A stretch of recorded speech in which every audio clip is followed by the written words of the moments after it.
আপনারা তাড়াতাড়ি চলে আসুন, তাড়াতাড়ি আসুন। এখনো টাইম আছে, 3 মিনিট সময় আছে। তাড়াতাড়ি আসুন, তাড়াতাড়ি আসুন। যিনারা আসছেন তিনারা সামনে জায়গাগুলো একটু ফলো করবেন, কারণ কাতারের মধ্যে খালি থাকলে, কাতার বাঁকা হলে নামাজ কিন্তু সম্পূর্ণ হয় না। এই কথা কিন্তু আপনাদের আমি বারবার বলে থাকি।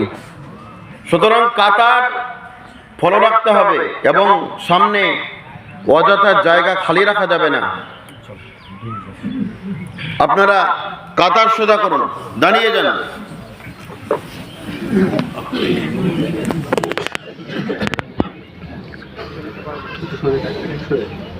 সামনে ফাঁকা থাকলে পিছনের মানুষ ঢুকে যাবেন।